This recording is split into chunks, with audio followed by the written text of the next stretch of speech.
अस्सलाम वालेकुम and welcome to the show. आप देख रहे हैं प्रोग्राम आपकी बात। आज आपकी बात फिर से की जा रही है कराची की डेंसो हॉल की मार्केट, जो कि मेडिसिन की सबसे बड़ी मार्केट है। इस मेडिसिन की मार्केट में आने का मकसद एक मरतबा फिर वही है, क्योंकि लाहौर में अब तक आज दिन तक तकरीबन 133 लोग जाँ बाग हो चुके हैं उन दवाओं से कि जिन दवाओं में न जाने कौन कौन से केमिकल्स की मिकदार बहुत ज़्यादा थी, और ये 133 लोग इस दुनिया से रुखसत हो गए अपने ख़ानदानों को रोता हुआ छोड़ के। न जाने किस किस्म के ये लोग होंगे जिन्होंने इतना बड़ा खेल खेला इन 133 लोगों की ज़िंदगियों से और उनके ख़ानदानों से। अभी तक ये बात डिसाइड नहीं हो सकी, आइडेंटिफाई नहीं हो सकी, ये मालूम नहीं हो सका कि मुजरिम दर हकीकत है कौन। आज ज़राए इब्लाग पर एक बहुत इंपॉर्टेंट बात आपने सुनी सुबह से लेके अब तक कि हमारे ड्रग के कानून के मुताबिक, जो 1967 का कानून है ड्रग्स का, यानी दवाओं का, अद्वियात से रिलेटेड जो भी मसला है वो 1967 के कानून के ऊपर जाता है, जो रिकग्नाइज करता है, जो कि सिर्फ और सिर्फ इजाज़त देता है प्रोविंशियल ड्रग टेस्टिंग लेबोरेटरी को या सेंट्रल ड्रग टेस्टिंग लेबोरेटरी को कि वो दवा को टेस्ट करके बताएं कि उसमें क्या कमी बेशी है, वो दवा सही है, हिफ्ज़ान सेहत के मुताबिक है उसूलों के या नहीं। लेकिन आज हमें एक और नई बात मालूम हुई कि ब्रिटिश रेगुलेटरी अथॉरिटी ने जिस दवा को टेस्ट करके नतीजा हमें वापस भेजा, उसकी बिना पर FIA ने एक्शन लिया और एक फार्मा कंपनी को क्लोज कर दिया, उसे बंद कर दिया, जिस पर हमारे चीफ ड्रग इंस्पेक्टर, जो प्रोविंशियल चीफ ड्रग इंस्पेक्टर हैं, सलीम इशारत साहब ने काफ़ी एहतजाज किया है और ये कहा है कि फेडरल इन्वेस्टिगेशन एजेंसी ने, FIA ने, ये काम इलीगल किया है। अब लीगैलिटी और इलीगैलिटी के मामलात ये वो डिपार्टमेंट्स जाने कि जो डायरेक्टली इन्वॉल्व हैं बंद करवाने में या जो उनके खिलाफ ये बयानात दे रहे हैं। लेकिन अवाम का मसला सिर्फ ये है कि वो कब तक मरते रहेंगे, वो कब तक हिफ्ज़ान सेहत के उसूलों के बरखिलाफ जो दवाएं मौजूद हैं बाज़ार में कब तक खाते रहेंगे। कौन इन दवाओं की रोकथाम करेगा, कौन इंसानी ज़िंदगी का ख्याल करेगा, कौन पास रखेगा इन तमाम चीज़ों का। हमारे चीफ मिनिस्टर पंजाब ख्याल रखेंगे, चीफ मिनिस्टर सिंध ख्याल रखेंगे, हमारे हिफ्ज़ान सेहत के उसूलों को बनाने वाले इदारे ख्याल रखेंगे, हमारे मिनिस्टर जो सेहत से ताल्लुक़ रखते हैं वो ख्याल रखेंगे, पुलिस ख्याल रखेगी, कौन सा डिपार्टमेंट ख्याल रखेगा, प्रेसिडेंट साहब या प्राइम मिनिस्टर साहब ख्याल रखेंगे, या ये ख्याल 18 करोड़ आवाम को खुद रखना पड़ेगा कि जिसकी सलाहियत इतनी नहीं है कि वो दवा को देख के बता सके कि दवा जाली है या असली है। खैर, इस प्रोग्राम में बहुत सारे लोग मौजूद हैं, बहुत सारी आवाम मौजूद है जो सुबह शाम दवाएं खाती है जिंदा रहने के लिए। यकीन कीजिए कि अगर किसी को मालूम हो जाए कि इस दवा से जान जा सकती है तो वो दवा के नज़दीक नहीं जाएगा। आज हमारे इस प्रोग्राम में मेडिसिन मार्केट के कराची होलसेल केमिस्ट काउंसिल के गुलाम नूरानी साहब मौजूद हैं, सदर हैं आप इस केमिस्ट काउंसिल के। ताहिर सईद साहब मौजूद हैं जो कि एक्सपोर्ट कमेटी के चेयरमैन हैं, थैंक यू वेरी मच, आपने ज्वाइन किया। सलाउद्दीन शेख साहब आने वाले थे लेकिन तशरीफ नहीं लाए। अब्दुल समद साहब मौजूद हैं, फाइनेंस सेक्रेटरी हैं। इखलास साहब मौजूद हैं, जनरल सेक्रेटरी हैं। हमारे साथ मौजूद हैं जनाब कौकब इकबाल साहब, जो सारिफीन की वाहिद तंजीम के प्रेसिडेंट हैं जो पूरे पाकिस्तान पर मुहित है, और उनके स्पोक्समैन मौजूद हैं मुजीब साहब, thank you very much all of you. और वो तमाम इज्जतदार पाकिस्तानी शहरी मौजूद हैं जो अपना हक मांगने के लिए न जाने कहाँ कहाँ की ठोकरें खाते घूमते हैं, लेकिन कभी भी उन्हें किसी फैसले का इल्म नहीं होता कि क्यों हुआ। बात शुरू करेंगे जनाब नूरानी साहब आपसे। आप सदर हैं मेडिसिन मार्केट के।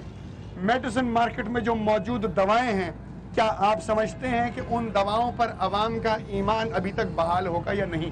बिल्कुल बहाल है। देखें, इस इशू के ऊपर मैं आपको ये कहना चाह रहा हूँ कि ये एक ऐसी गेंद बना दी गई है कि जो ये इशू बना था तो पंजाब गवर्नमेंट ने फेडरल के ऊपर, फेडरल ने पंजाब के ऊपर, अब वो गेंद को उछाल के जो है सिंध की तरफ फेंक दिया गया है। सबसे पहले तो मेरी पुरजोर अपील है कि ये खेल जो है वो ख़त्म किया जाए, इस इशू को जो सियासी इशू ना बनाया जाए।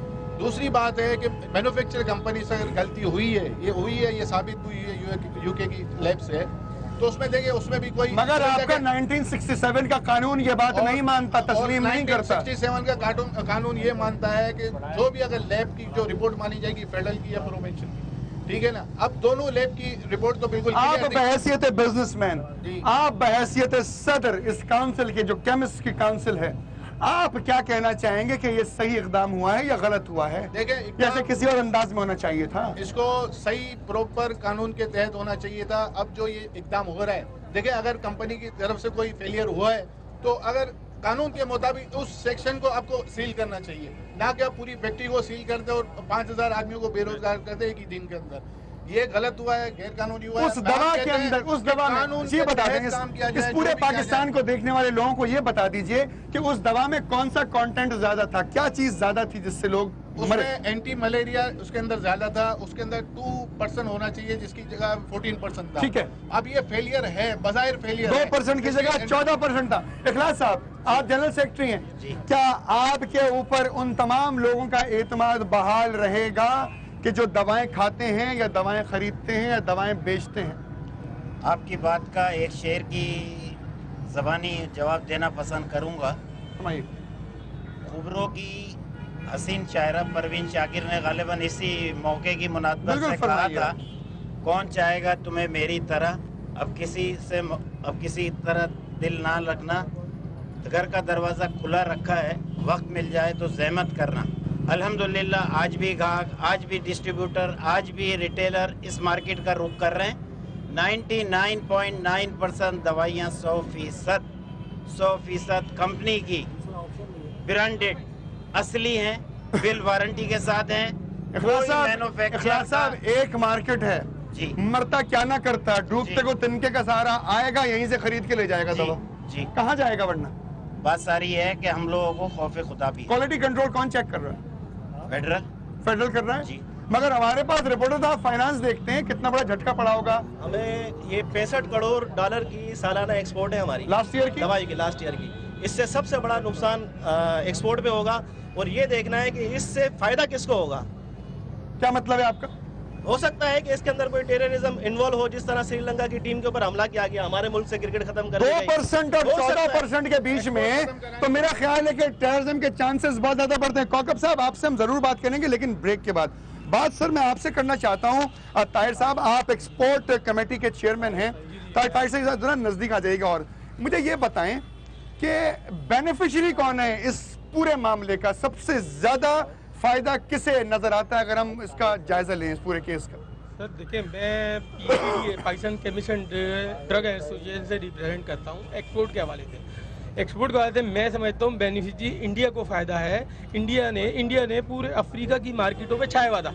पाकिस्तान ने वहाँ जाके, पाकिस्तानी फैक्ट्रीज ने जाके, कंपनी ने जाके वहाँ पे अपने ऑफिस कायम करे, अपनी ड्रग मुतारिफ कराई और क्वालिटी बड़ी अच्छी थी, पैकिंग अच्छी थी। पूरे कॉन्टिनेंट अफ्रीका के पूरे अफ्रीका में, खास तौर पे सूडान, कोंगो, नाइजीरिया में तो हमारी माशाल्लाह बहुत एक्सपोर्ट जा रही थी।